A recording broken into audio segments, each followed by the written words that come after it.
በስመ አብ ወወልድ ወመንፈስ ቅዱስ አሐዱ አምላክ አሜን።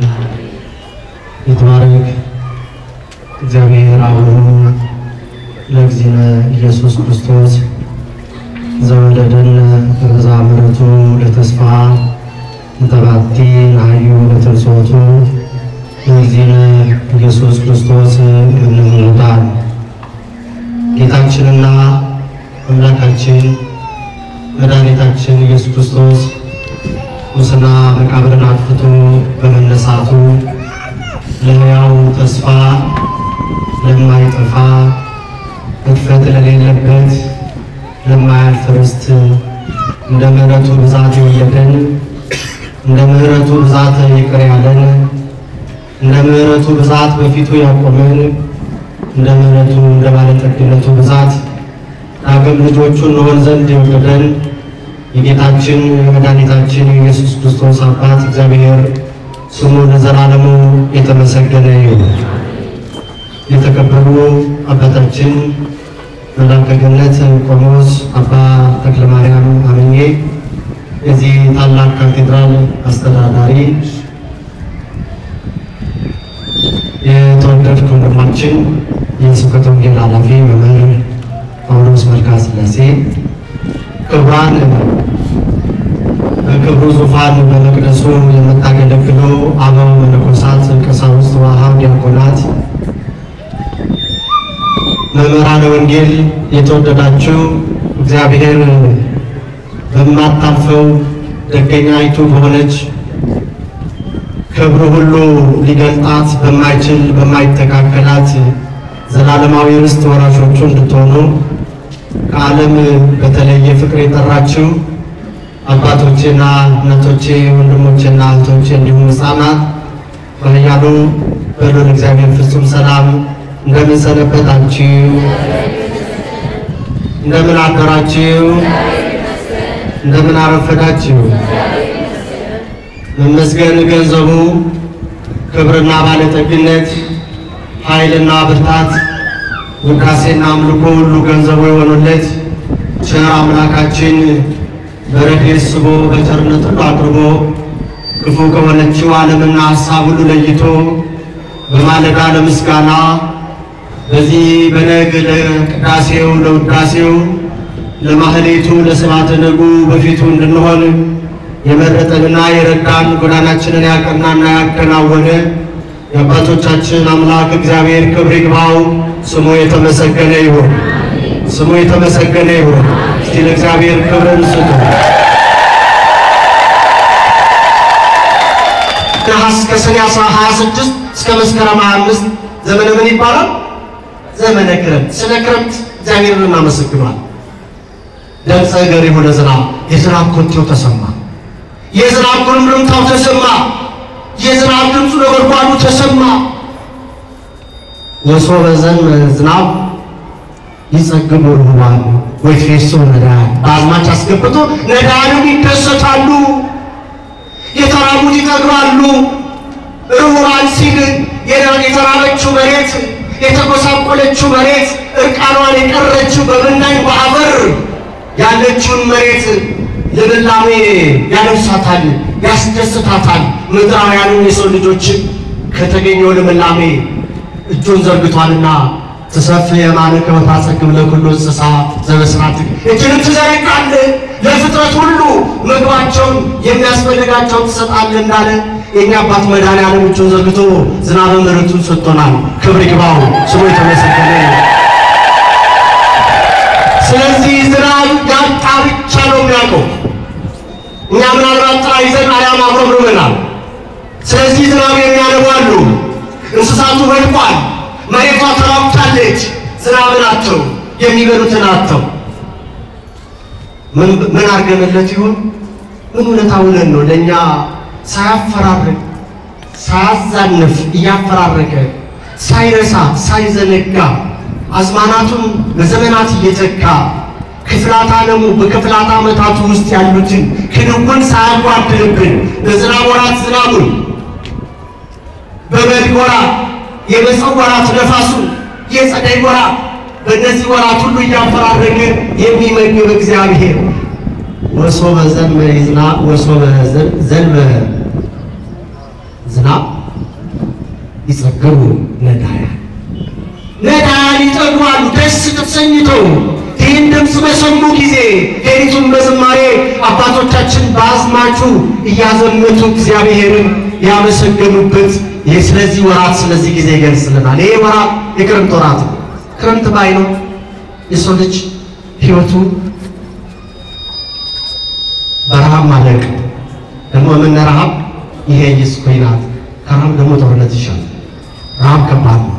ይሄንን ወቅት በዝናብ መጋቢ ሁሉ ፍጥረታት ሁሉ መጋቢ የሆነው እግዚአብሔር በዚህ ወራት ስለሚያደርግልን መግቦቱ ይህ ወቅት ይዘመርበታል። እሱም ወደ መርከቡ ወጣ ያስተምራቸው ጀመረ በምሳሌ እንዲህ ማለት ዘሩን ሊዘራ ወጣ አለ።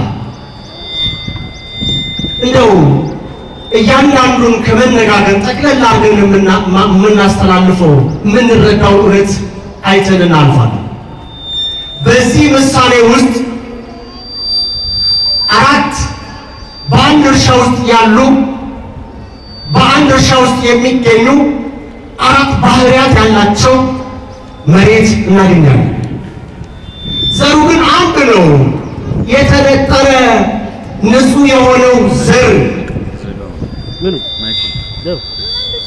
ተዘርቷል። በዚህ እርሻ ላይ ዘሩን ሊዘራ ወጣና ሲዘራ እርሻውን በአይነ ህሊናችሁ ተመልከቱ። ሰፊ እርሻ ነው። ይህንን እርሻ አግድሞ የሚያልፍ መንገድ አለ፣ መንገደኞች የሚመላለሱበት። ከመንገደኞቹ ብዛት የተነሳ የተጠቀጠቀ በእርሻው መካከል የሆነ መንገድ አለ። እዛው እርሻው ላይ ስትመለከቱ ደግሞ እሾሃማ መሬት አለ። በእሾህ ስፍራው እሾህ የቀረበት የእርሻ ቦታ አለ። እዛው እርሻ ላይ ስትመለከቱ ደግሞ ጥልቅ አፈር የሌለው ጭንጫ ወይም ስሩ አለት የሆነ ሌላ አፈር ነበር። ሌላኛው አፈር ደግሞ ገበሬው የለፋበት የደከመበት የለሰለሰ የተገለበጠ የታረሰ እርሻ ነበር። አራቱም አይነት በዚሁ እርሻ ላይ ይገኙ ነበር። ገበሬው ወጣና ያንን ዘር ይዘራ ጀመረ። ሲዘራ ከተዘሩት ከፊሎቹ መንገድ ላይ ወደቁ። ያ መንገድ የራሱ የሆነ አፈር ዘሩን የሚሸፍንበትና የሚደብቅበት ማንነት ስላልነበረው ቁመና ስላልነበረው ወፎች መጡና መጽዋዕት አፈ ሰማይ ወበልዕ ወላድ የሰማይ ዘቦ ሌላው በመሬት ላይ ወደቀና ያን የወደቀውን ፍሬ በሉታል። ሌላኛው ደግሞ እየዘራ ነው ገበሬው ምን ላይ ይወድቃል? እሾህ መካከል ይወድቃል። ጭንጫ መሬት ላይ ይወድቃል። እሾህ ሳይ ጭንጫ ሲል ከስሩ አለት ነው። ከላይ ያለችው አፈር በጣም በስሱ ነው ያለችው። ዝናቡ ዘነበ። መጋቢው የማያቋርጥ ስለሆነ ወዲያው በቀለ። ነገር ግን ስር መስደድ ስላቃተው ስር ለመስደድም ስሩ አለት ስለነበረ አለቱንም ለማለፍ የሚችልበት አቅም ስላልነበረው ከላይ ፀሐይ ወጣ። ፀሐይ በወጣ ጊዜ ፀሐዩንና ነፋሱን መቋቋም ስላልቻለ ደረቀ። ያሳዝናል። ሶስተኛው በእሾህ መካከል የወደቀውን ሲዘራ በቅሏል። አፈርንም አግኝቷል። ማደግንም አድጓል። ቁመናውም በዛላ ላይ ዛላውን ጨምሮ ከፍ ብሏል። ግን ለማፍራት በማይችልበት ሁኔታ ምግቡንም የሚቀማ እንዳያፈራም ያነቀው እሾህ ነበር። እነዛ እሾህ አነቁት፣ ሳያፈራ ቀረ። ነገር ግን በመልካም መሬት ላይ የወደቀው በቀለ። መብቀል ብቻ ነበር ማደግ ብቻ ሳይሆን አፈራ። 30 60 100 ያማረ ፍሬ አፈራ። ዘወእዝነ ሰሚዐ ለይስማ መስማትን የሚችል ጆሮ ያለው ቢኖር ይስማ።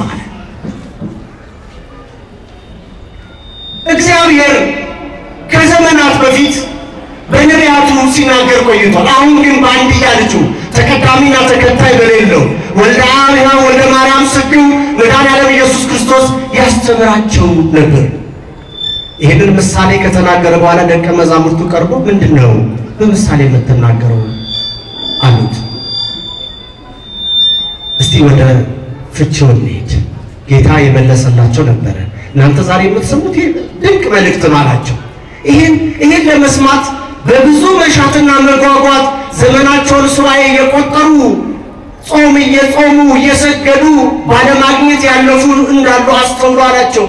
ብዙኃን ነቢያት ወጻድቃን ፈተው ይራዩ አንቱም ዘትሩ። እናንተ ዛሬ የምታዩት እናንተ አሁን የምትሰሙት ሊሰሙ ወደው ነበር፣ አልሰሙም፣ አላዩም። እንሰማው ዘንድ ያደለን መድኃኔዓለም ክርስቶስ ክብር ይግባው፣ ስሙ የተመሰገነ ይሁን። ይሄ የነቢያት ናፍቆት ነው። አዳኝ የሆነውን የመድኃኔዓለምን ቃል፣ ሕይወት ሰጪ የሆነውን የመድኃኔዓለምን ቃል፣ ነፃ አውጪ የሆነውን የመድኃኔዓለምን ቃል ሊሰሙ ናፍቀዋል፣ ግን አልሰሙም። እናንተ ዛሬ የምትሰሙትን እንግዲያው ምሳሌውን ልንገራችሁ አላቸውና ምሳሌውን ይተረጉምላቸው ጀመር። ባጭሩ ነገሩ ስናየው ቃሉን ሰምተው ስለማድረግና ስላለማድረግ የተመሰለ ምሳሌ ነው። ጠቅለል ባለ ሐሳብ ቃሉን ሰምተው ስለሚያደርጉ፣ ቃሉን ሰምተው ስለሚተገብሩ ስለሚፈጽሙ፣ ቃሉን ሰምተው ደግሞ ስለማያደርጉ ስለማይታዘዙ፣ በየዋህነት በውስጣቸው የተዘራውን ቃል ስላልተቀበሉ ሰዎች የሚያስረዳ ምሳሌ ነው። በመንገድ ዳር የወደቀው አለ። በመንገድ ዳር የወደቀው እግረኛ የበዛበት የተጠቀጠቀ መሬት ብዙ ሐሳብ የሚመላለስበት እነዚህም አራቱ የሰው ልቦና ናቸው። ለዚህም ነው ቅዱስ ጳውሎስ አንትሙ ገራህቱ ለእግዚአብሔር፣ እናንተ የእግዚአብሔር እርሻዎች ናችሁ። እኛ የማን እርሻ ነን? የማን እርሻ ነን? ዘሩን የሚዘራብን እርሱ አባታችን ነው። ዘሩን የሚዘራብን በወደደው በኩል በመምህራኑ በሊቃውንቱ እግዚአብሔር ዘሩን ይዘራል። እኛ እርሻዎቹ ነን። ማንም እንዲዘራብን እንድንፈቅድም አይደለም። ሊዘራ ቢገባ ባለቤቱ እርሱ ብቻ ነው። ዘሪ ዘሩን ሊዘራ ወጣ። ዘሪው እርሱ መድኃኔዓለም ነው። ዘሪው ከእርሱም በኋላ የተነሱት ሊቃውንቱ መምህራኑ መተርጉማኑ ናቸው። ዘሩ ደግሞ ንጹሕ የእግዚአብሔር ቃል ነው። ንጹሕ የእግዚአብሔር ቃል ነው። ዘሩ የእግዚአብሔር ቃል ነው። የወደቀበት መሬት መንገድ የተባለው በአጋንንት የተቀጠቀጠ የተጠቀጠቀ የብዙ ሐሳብ መመላለሻ የሆነ የእግዚአብሔር ቃል ተዘርቶበት የእግዚአብሔርን ቃል የሚቀበልበትና የሚሸፍንበት ማንነት ያጣ እግዚአብሔር ቃል ተዘርቶ በልቡ ነገር ግን ልቡ በብዙ ሐሳብ መመላለስ ደንድኖ ልክ እንደ ፈርዖን ቃሉ ወደ ልቡ ሲወርድ ቃሉ በልቡ ሲዘራ ለማድመጥ ያልፈለገ የዓለም ፍልስፍና የተቀጠቀው የዓለም እውቀትና የዓለም አስተዋይነት የደፈነው ልቦና ያለው ማንነት ነው ያ መንገድ የተባለው። አንዳንድ ሰዎች እግዚአብሔር ቃል ሲነገር እንደ ዋዛ እንደ ፈዛዛ ከንቱ ነገር አድርጎ የሚመለከቱ በዓለም ጥበብ መልካም ነው። ማንኛውም እውነት መልካም ጥሩ ነው። እውቀትን ማወቅ መልካም ነው። ግን ነፍስን ማዳን የሚችለውን እውነትና እውቀት ለይቶ ተረድቶ ያንን በየዋህነት መቀበል ግን ጽድቅ ነው፣ ለፍሬ ያበቃል። አንዳንዶች ቃል በቃል ጆሮአችንን በሚያሳክክ መልኩ እግዚአብሔር የለም ብለው ሲናገሩ ሰነፎች እንደነግጣለን። እነዚህ በመንገድ የተመሰሉ እግዚአብሔርን ሲሰሙ በግጥ እርሻው ዙሮ የሰው ልጅ ነው። በተለያየ ምክንያት ግን ደንድኗል። ዘርን የሚቀበልበት ማንነት አጥቷል። እግዚአብሔር ሁላችንም ከዚህ ይሰውራል። በእውነት ተሰሙታላችሁ። በእውነት ያባታችሁ ቃል ይናፍቃችኋል። በማለዳ ልስማ ብላችሁ ትመጣላችሁ። አባት ሆይ ተናገረኝ ትሉታላችሁ። በፊት ለእግዚአብሔር ወይ ምከረን ትሉታላችሁ። እግዚአብሔር ድንቅ መካር አምላክ ነው። እግዚአብሔርን እንደ መስማት ያለ እረፍት የለም ወገኖች። ዛሬ የምትሰሙት የሚያሳብድ ብቻ ነው። ከምታዩና ከምትሰማው የተነሳ እብድ ትሆናለህ አለው። በዓለም የምንሰማው ምን የሚያሳርፍ ነገር አለ? እኛነታችንን መንፈሳዊ ነገሮቻችን ሁሉ እስክናጣ ማንነታችን ሁሉ እስኪፈትነን ድረስ የምንሰማው ነገር ሁሉ ልብን የሚያሳርፍ አይደለም። እግዚአብሔር ደጅ እግዚአብሔር ያሳርፋል። ስለ እውነት እላችኋለሁ ከላይ ዝናብ ወርዶ ምድሪቱን አርሶ እንዳለመልማት ጠል የሆነው የእግዚአብሔር ቃል በልባችን ሲያርፍ ድርቀታችንን አስወግዶ አለምልሞ ከዚያም በላይ ለፍሬ የምንበቃበትን የሚሰራ ኃይል ያለው ቃል ነው። እግዚአብሔር የተመሰገነ ይሁን። ይሄን ቃል ነው የምንሰማው፣ እግዚአብሔርን መስማት። ብዙዎች ደጃቸውን ዘግቷል ሲያንኳኳ፣ እንደ መንገደኛው በር፣ እንደ መንገደኛው እርሻ ደጃቸውን ይዘጓሉ። አልሰማህ ያሉታሉ። እግዚአብሔር ሲናገር እድልና ዕቁብ ያጣበበባቸው፣ እግዚአብሔርን ለመስማት ጊዜ ያጠራቸው፣ የእግዚአብሔርን ቃል እንደ ተጨማሪ ነገር ያዩ፣ ለመስማት ያልታደሉ፣ ሰምተውም ለመኖር ያቃታቸው በጎዳና የተመሰለ እርሻ። ሌላኛው ደግሞ በጭንጫ ላይ ወደቀ አለ። ብዙ አፈር የለው ግን ወዲያው በቀለ አለ። እነዚህ በደስታ የእግዚአብሔርን ቃል ሰፍ ብሎ የሚሰሙ፣ ደስ ተሰኝተው የሚሰሙ፣ ነገር ግን ጥልቅ የሆነው ስፍራ ስላሌላቸው፣ ጥልቀት ስለሌለው ያ በእምነት መስማት ከሰሚዎች ጋር እኮ የሚዋሃደው የእግዚአብሔር ቃል በእምነት ሲሰሙት ነው። በእምነት ስላልተዋሃደ ይላል ያ እምነት የሆነው ዘሩን የሚሸፍነው አፈር እጥረት ስላለበት ወዲያው ተቀብሎ በደስታ ሲወጡ ግን ዘነጉታል። አያችሁ፣ እነዛ የሰማይ ወፎች ለቅሞባቸዋል። እነዚህ ደግሞ በደስታ ሰምተው መከራ በሃይማኖት ምክንያት፣ በቤተ ክርስቲያን ምክንያት፣ ባላቸው በጎ መንፈሳዊ እሴት ምክንያት መከራ ወደ ሕይወታቸው ሲመጣ ደንግጠው ሃይማኖታቸውን የሚጠወልጉ ናቸው አለ። እግዚአብሔር ከዚህ ይሰውረን። እግዚአብሔር የጸና ቃሉን በአግባቡ ሰምቶ የሚኖርበት እንዲያደርገን ፈቃዱ ይሁንልን። እነዚህ ወዲያው ይደርቃሉ አላቸው። እዚሁ መካከል ያለ ነው ሐሳብ የተመላለሰበትና የተቀጠቀው ልብ ያለን እዚሁ ነን። ደግሞ ጭንጫ አፈር ያለን ከስር አለት የሆነ የእግዚአብሔርን ቃል ሰርጎ እንዳይገባ ስር ሰዶ በእምነት እንዳይተከል የሚያደርግ ልብ ማንነት ያለን እዚሁ ነን። መድኃኔዓለም ኢየሱስ ክርስቶስ ድንጋዩን ልብ አውጥቶ የሥጋ ልብ ይስጠን። እሰጣችኋለሁ ተክልባችኋለሁ ብሏልና። ልበ ንጹሐ ፍጠር ሊተ እግዚኦ፣ አቤቱ ንጹሕ ልብን ፍጠር። ልብ እያለው ልብ የሚፈጥር ነው፣ ልብን የሚሰራ ነው። ቃሉን የሚሰማ ልብን የሚሰራ መድኃኔዓለም ነው። ሌላኛው ደግሞ ሄደና ሸመካከል ወደቀ። ያ በቅሎ ቅድም ያየ ነው የበቀለው፣ ነገር ግን ማፍራት ያቃተው እሱ ምሳሌ ደግሞ አላቸው። እሱ ደግሞ ሰምቷል፣ ተቀብሏል፣ በእምነት ቃሉ በውስጡ በቅሏል። ግን በስጋ እንደ ስጋ እያሰበ በውስጡ ደግሞ ሌላ መንፈስ ያለ እግዚአብሔርን ቃል ግን ያ በውስጡ ያለው እግዚአብሔር ቃል ተንከባክቦ እንዳያሳድገው እሾህ የሆነው የዓለም ሐሳብ፣ እሾህ የሆነው የዓለም ባለጠግነት፣ እሾህ የሆነው የዚህ ዓለም የሥጋ እምሮት አንቆ ይዘውና የሥጋን ነገር ለማድረግ በሚኳትንበት ሁኔታው መንፈሳዊ ሴቱ በውስጡ ይተወልግና ፍሬ አልባ ሆኖ ይቀራል። እኛ እውነት እኮ ጦር ሜዳ ነን፣ ሥጋና መንፈስ የሚዋጉበት ቅዱስ ጳውሎስ እንዳለው መንፈሳዊውን ነገር ለማድረግ የምንምን ነገር ግን አቅም አልባ ሆነን በሥጋ ሐሳብ ተጠልፈን መንፈሳዊው ፍሬ በውስጣችን እንዳያፈራ ፍሬ አልባ እንድንሆን የሚያደርገን ይህ የሥጋ እምሮት የዚህ ዓለም ከንቱ ሐሳብ ጠላልፎ ያነቀው ነው ይላል። እግዚአብሔር ከዚህ ስራት ይፍታል። ሁሉ ነው መልካም ነው፣ ሰው ሰርቶ ሊያደር ይገባል። ባለጠግነትን ሀብትም ሁሉም ከእግዚአብሔር ይወረሳል፣ እግዚአብሔር ይሰጣል። ክርስትና ስንፍና አይደለም፣ ሰርቶ ማደር ነው። ለሀገርም ለማህበረሰብም ጠቃሚ ማንነት ይዞ መገኘት ነው። መስራት መልካም ነው። ግን በምንሰራው ነገር የምንታሰብ፣ በምንለፋው ነገር ነፍሳችንን የምንጎዳ፣ በወጣነው በወረድነው ነገር ነፍሳችንን እንዳናጎድል ግን ይገባል። እንደ ኢዮብ ባለጸጋ ሆኖ እግዚአብሔርን ማምለክ በነፍሱ ተደራድሮ ልጆቹን እንኳን ስለ አጠራሩ ቢወሰዱበት እግዚአብሔርን በማምለክ የቆመው እሱ ባለጠጋ፣ እንደነ አብርሃም ያሉ ባለጠግነት ከብቶቻቸው ለቁጥር እስኪታክቱ ድረስ ስፍራውን ሞልተው በክብር የቆሙ ነበሩ በእግዚአብሔር ፊት። ነገር ግን ብቻ ገንዘብን ገንዘብ ሳያደርጉ ገንዘብን የገንዘብ አገልጋይ ሆኖ ገንዘብን ተሸክሞ መኖር እሱ ነው ነፍስን የነፍስን ባህሪ የነፍስን ፍሬ የሚያጎድል። የመጨረሻው በለም መሬት ላይ ወደቀ አለ ወገኖች። ያም በለም መሬት ላይ ወደቀው 30 60 መቶ ያማረ ፍሬ አፈራ። እግዚአብሔር የተመሰገነ ይሁን። አፈራ። ቃሉን ሰምቶ ተቀበለ።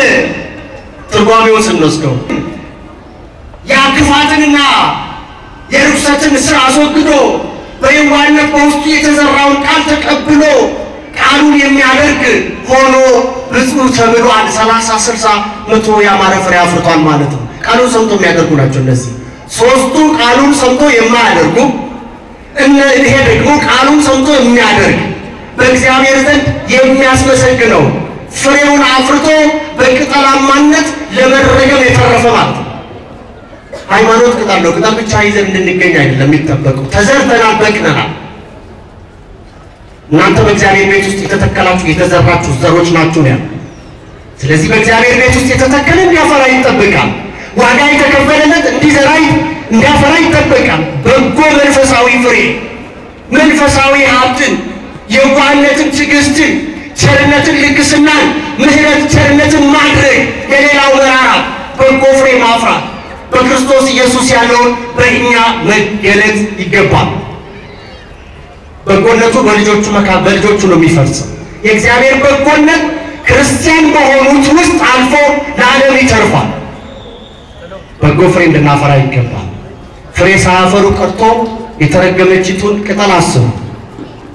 እይኩን ፍሬ ሙስቴቲኪ ለዓለም ለዘላለም ፍሬ ያገኝብሽ ብላ የተረገመችው ሳታፈራ በመቅረቷ ነው። እንድናፈራ እግዚአብሔር ይርዳል። ቃሉን ሰምተናል። እውነት ነው፣ እግዚአብሔር ሁሌም ይናገራል። እንደሰማነው ግን በቃሉ ነው። እንደሰማነው ግን በቃሉ ለመገኘት በውስጣችን ያረፈው የተዘራውን ዘር ሁሌም አስቡት። እግዚአብሔር ሲናገረን ቃሉን አሰላስሉ። ወዘህጎ ያነብብ መዓልተ ወሌሊተ ወይከውን ከመ ዕፅ እንተ ትክልታ በመዋዕለ ሰማይ እንተ ትወፍሪሃ በበጊዜሃ።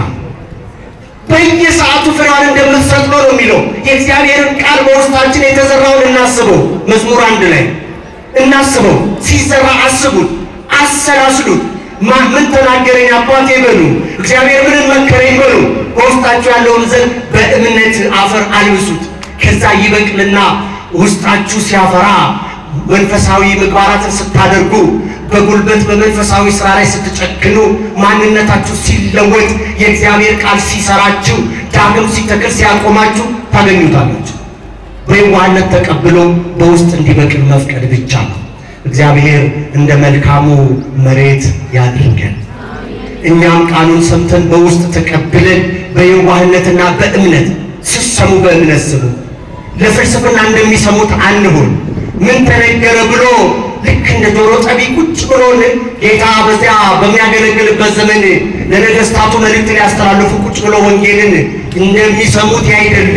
ነገር ግን ስንሰማ ለእኔ ነው የተናገረኝ፣ እኔን ነው እየመከረኝ ያለው፣ እኔን ነው እየገሰጸኝ ያለው ብሎ በእምነት ከሰማ በእምነት ይዋሃዳል። በእምነት ከተዋሃደን በእርሱ ተጣበቅን፣ በእርሱ ካለን ፍሬ እናፈራለን። አባቴ ገበሬ ነው፣ እኔ የወይን ግንድ ነኝ። እና አንተ ሙሄ አጽቂያ እናንተ ደግሞ ቅርንጫፎች ናቸው። በእኔ ቃል የላችሁ ማፍራት አትችሉም እንዳለ በእርሱ ኑረን 30 እና 60 100 ያማረ ፍሬ እንድናፈራ አምላከ ቅዱሳን እግዚአብሔር ይርዳን። መልካም መሬት ያድርገን። እግዚአብሔር የደነደነ ልባችንን ለቃሉ የተገዛ የለሰለሰና ዘሩን ተቀብሎ አብዝቶ የሚያፈራ የተሻለ የዳነ የተፈወሰ ልብ ያድርግልን። የቅዱሳን አባቶቻችን ረድኤት በረከታቸው ይለየን። ወስብሐት ለእግዚአብሔር።